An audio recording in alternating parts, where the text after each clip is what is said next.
हजरत बिलाल को देखो मेरे भाइयों, नौजवान भाइयों, अपनी स्मार्टनेस पर, अपनी खूबसूरती पर, अपने हैंडसम होने पर, अपने गोरे गोरे रंग पर नाज करने वाले भाइयों और बहनों, अल्लाह ने अगर आपको खूबसूरत बनाया है, बहुत अल्लाह का शुक्र अदा करो, मगर याद रखो खूबसूरती ये अल्लाह के यहाँ कोई काम आने वाली चीज नहीं है।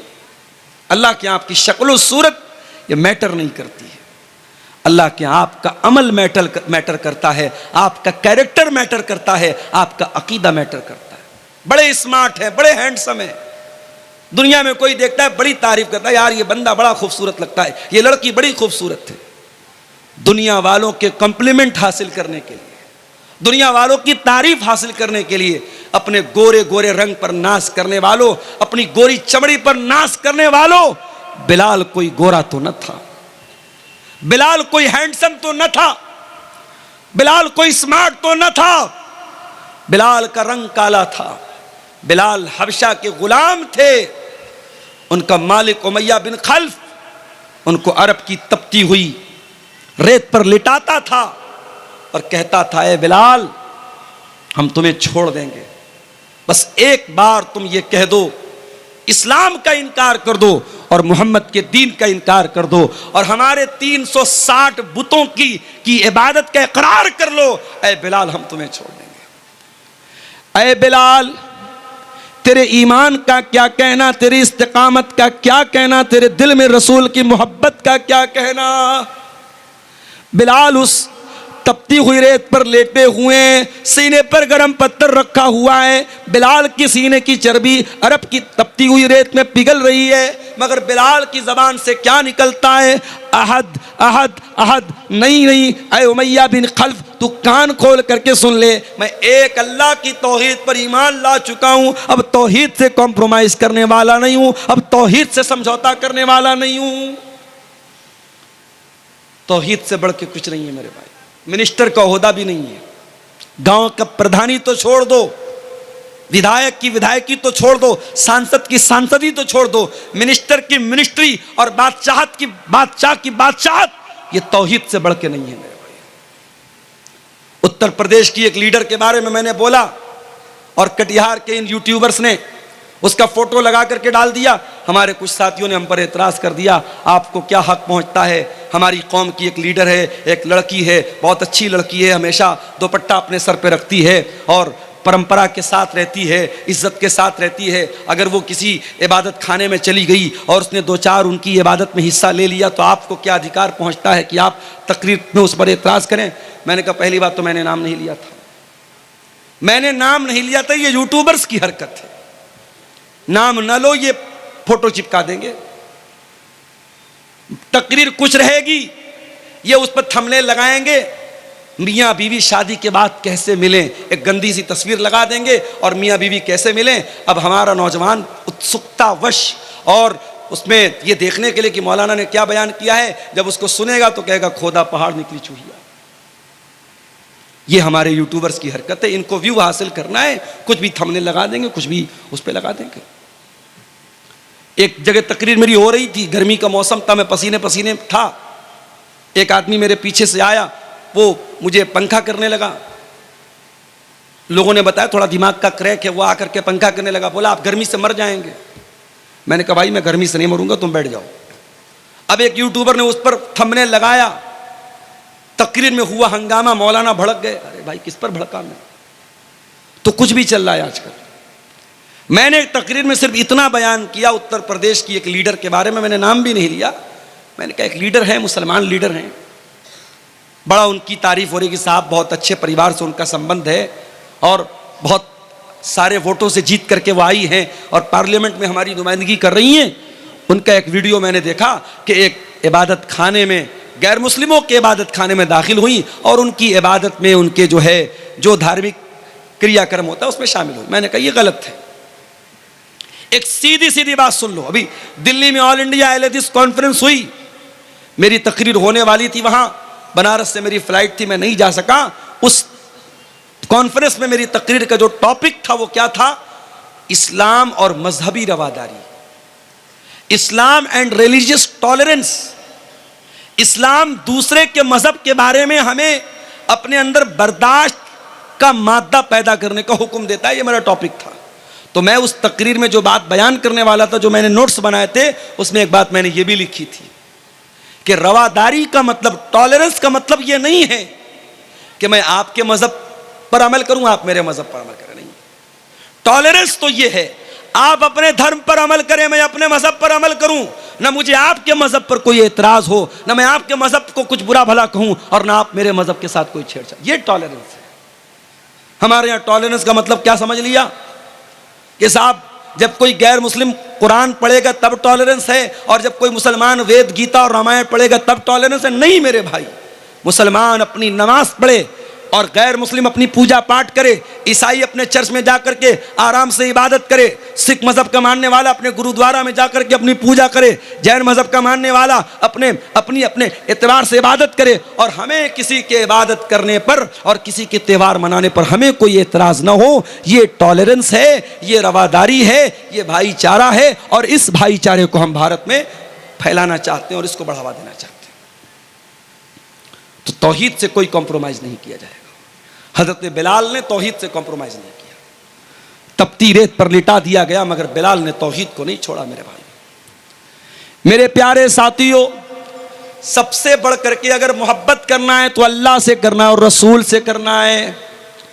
और जब हम और आप रसूल से मोहब्बत करते ही हैं तो एक बात और समझ लीजिए, दुनिया वालों का एक दस्तूर है, कायदा कानून है, इंसान जिससे मोहब्बत करता है उसको क्या पसंद है क्या नापसंद है इस बात का भी ख्याल करता है कि नहीं करता है। मिसाल के तौर पे मैं आता हूं आपके सीमांचल में, आपको मालूम है यूपी से ताल्लुक है मेरा, बिहार बंगाल में चावल ज्यादा इस्तेमाल होता है। मैं आता हूं, लोग पूछते मौलाना साहब चावल खाबे ना रोटी खाबे? मैं कहता हूं दोनों खाबो, रोटी भी खाबो चावल भी खाबो। तो अब आप ये क्यों पूछते हैं अपने उलमा से कि आप क्या खाएं? कि आपको ये लगता है कि भाई मौलाना है, हमारे मेहमान हैं, हमें इनकी पसंद और नापसंद का ख्याल करना चाहिए। अब हमें पसंद है मछली, हमें पसंद है मुर्गा, और आप ला के रख दे भंटे की और बैगन की सब्जी, तो हमें थोड़ी पसंद आएगी। हम तो आप ला के रख देंगे, हम खा लेंगे, मगर हमें नागवार गुजरेगा।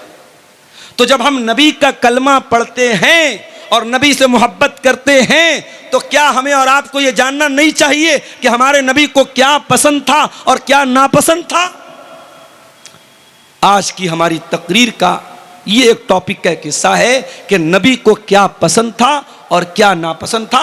इस पर हम थोड़ी सी रोशनी डालेंगे। आइए हम हदीस की किताबों को उठाते हैं। अल्लाह के प्यारे नबी, जंगे ओहद का मैदान है, इस्लाम की दूसरी लड़ाई चल रही है, ओहद की लड़ाई। अल्लाह के प्यारे नबी अल्लाह की बारगाह में दुआएं कर रहे हैं, और दुआ में अल्लाह के नबी कहते हैं अल्लाहुम्मा हब्बिब इलैनल ईमान, ऐ अल्लाह मेरे दिल में ईमान की मोहब्बत पैदा कर दे, वज़य्यिनहु फी क़ुलूबिना, और ऐ अल्लाह ईमान को मेरे दिल में मुज़य्यन कर दे, ईमान को सजा दे, ईमान को अट्रैक्टिव बना दे। पता ये चला कि नबी को ईमान से बहुत मोहब्बत थी। नबी को यह पसंद था कि लोग ईमान ले आए।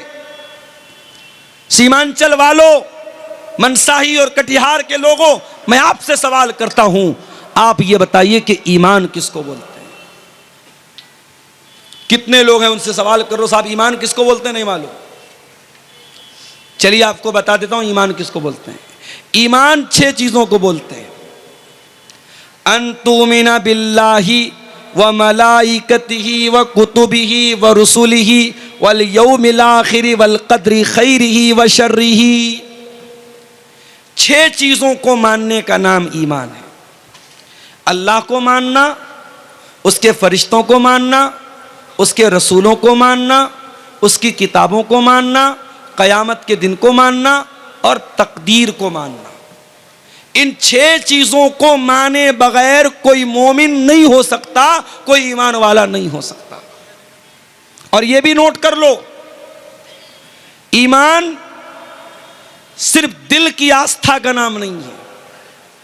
ईमान दिल से मानने को भी कहते हैं और ज़बान से इकरार करने को भी कहते हैं और अमल करने को भी कहते हैं। अगर कोई ज़बान से इकरार करता है और दिल से सच नहीं मानता तब भी मोमिन नहीं है। कोई दिल से सच मानता है, ज़बान से इकरार नहीं करता है तब भी मोमिन नहीं है। और अगर कोई ज़बान से इकरार भी करता है, दिल से तस्दीक भी करता है और अमल नहीं करता है तो ईमान वाला तो है मगर कमज़ोर ईमान वाला है, क्योंकि अमल से ईमान घटता और बढ़ता है। ईमान घटता और बढ़ता है। जलसे में आप आए, तकरीर आपने सुनी, आपका ईमान बढ़ गया। घर गए, मोबाइल में देखने लगे, यूट्यूब पर कोई उल्टी सीधी चीजें आपके सामने नजर से गुजर गई, फेसबुक पर कोई चीज आप देखने लगे, अब दीन और ईमान का लेवल कमजोर होने लगा। ईमान का लेवल फ्लक्चुएट करता है, अप एंड डाउन होता है। इसीलिए अल्लाह कुरान में कहता है, इन्नमल मुमिनून अल्लज़ीना इज़ा ज़ुकिरल्लाहु वजिलत क़ुलूबुहुम। मोमिन तो वो लोग होते हैं जब अल्लाह का नाम उनके सामने लिया जाए उनका दिल कांप जाता है, उनका दिल लरस जाता है, उनका दिल डर जाता है। अल्लाह का नाम लिया जाए तो दिल डर जाए। दिल डरता है क्या हमारा? नहीं डरता। अरे हम लोग तो इतने सख्त दिल हो चुके हैं, अपने हाथों से अपने मुर्दों को कब्रिस्तान में दफनाते हैं और फिर भी हमारे दिल के ऊपर कोई असर नहीं पड़ता है। मेरे भाइयों, हमारे दिल पत्थरों से भी ज्यादा कठोर हो चुके हैं, पत्थरों से भी ज्यादा सख्त हो चुके हैं। इन्नमल मुमिनून अल्लज़ीना इज़ा ज़ुकिरल्लाह।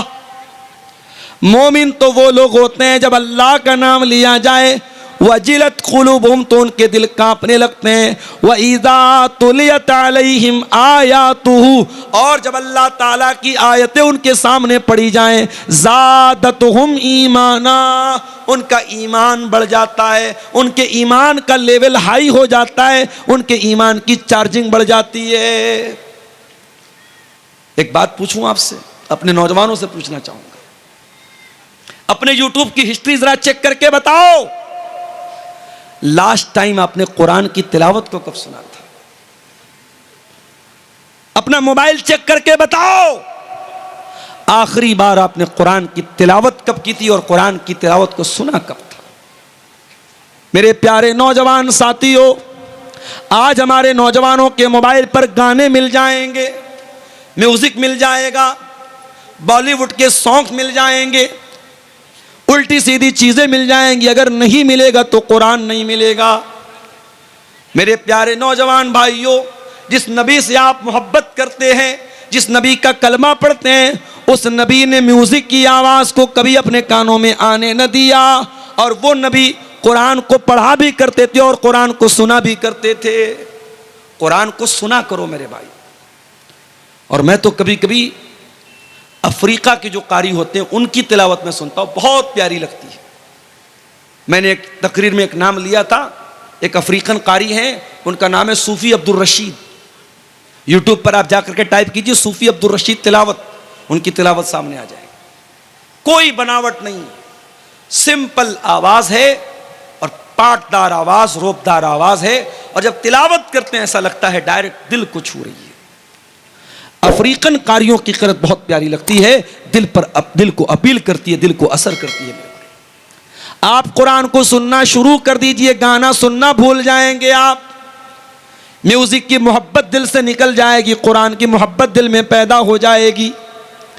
जिस नबी का आप कलमा पढ़ते हैं वो नबी कुरान सुना करते थे, कुरान पढ़ा करते थे। बुखारी की रिवायत है, अब्दुल्ला बिन मसूद रज़ी अल्लाह ताला अन्हु अल्लाह के प्यारे नबी सल्लल्लाहु अलैहि वसल्लम के पास आते हैं। अल्लाह के नबी कहते हैं, अब्दुल्ला इक़रा अलैयल कुरान, मुझे कुरान पढ़ के सुनाओ। हजरत अब्दुल्ला ने कहा, मैं आपको कुरान पढ़ के सुनाऊं? अय अल्लाह के रसूल, आपके ऊपर तो कुरान उतरा है, कुरान नाजिल हुआ है, मैं आपको कैसे पढ़ के सुनाऊं? आपने फरमाया, अय अब्दुल्ला, मैं दूसरे के मुंह से सुनना चाहता हूं। हजरत अब्दुल्ला बिन मसूद बहुत प्यारा कुरान पढ़ते थे। अभी दिल्ली में ऑल इंडिया अहले हदीस कॉन्फ्रेंस में जो मदीना के इमाम आए थे, शेख अब्दुल्ला अल बुआई जान, उन्होंने नमाज पढ़ाई दिल्ली में। अल्लाह हू अकबर, कितनी प्यारी आवाज। इस वक्त हरम के जो नए इमाम आए हैं मक्के में, रमज़ान के लास्ट में मैं गया तो इत्तेफाक से एक दिन तरावी की नमाज मैंने उनके पीछे पढ़ी। उनका नाम है शेख बदर तुर्की। अल्लाह अकबर, क्या कुरान पढ़ते हैं। शेख सऊद शुरैम की कमी को पूरा करने का काम कर रहे हैं शेख बदर तुर्की। बहुत ही प्यारा कुरान पढ़ते हैं। आवाज़ अच्छी हो और अच्छी आवाज़ में कोई कुरान पढ़े मेरे भाइयों, तो इंसान का दिल बेदार हो जाता है, इंसान की रूह सरशार हो जाती है। अब्दुल्ला बिन मसूद बहुत अच्छा कुरान पढ़ते थे। प्यारे नबी ने फरमाया कि अय अब्दुल्ला इक़रा अलैयल कुरान, मुझे कुरान पढ़ के सुनाओ। हजरत अब्दुल्ला सूरह निसा की तिलावत करने लगे। सूरह निसा की तिलावत कर रहे हैं और अल्लाह के नबी गौर से सुन रहे हैं। पढ़ते पढ़ते हजरत अब्दुल्ला सूरह निसा की आयत नंबर 31 के ऊपर पहुंचे। फ़कैफ़ इज़ा जिना मिन कुल्लि उम्मतिन बिशहीद, ऐ नबी उस वक्त आपका क्या हाल होगा जब हर उम्मत में से हम एक गवाह लाएंगे। वजीना बिका अला हाउलाई शहीदा, और हम आपके ऊपर आपको गवाह लाए। जब इस आयत पर पहुंचे अब्दुल्ला बिन मसूद, कहते अल्लाह के नबी ने फरमाया हस्बुक अलान, आए अब्दुल्ला रुक जाओ, बस करो। कहते मैंने नजर उठा के देखा, फ़इज़ा अयनाहु तज़रीफ़ान, अल्लाह के प्यारे नबी की दोनों आंखों से आंसू बह रहे थे। अल्लाह के नबी रो रहे थे। क्यों रो रहे थे? जिम्मेदारी का एहसास था आपके कंधे पर। आपको इस बात का एहसास था कि इतनी बड़ी जिम्मेदारी मेरे कंधे पर डाली जाएगी। माफ करना मेरे भाइयों, आज हमारे अंदर कमी है किसी चीज की, तो जिम्मेदारी के एहसास की कमी है। जलसा कराने वालों से कहना चाहूंगा, बहुत अच्छा काम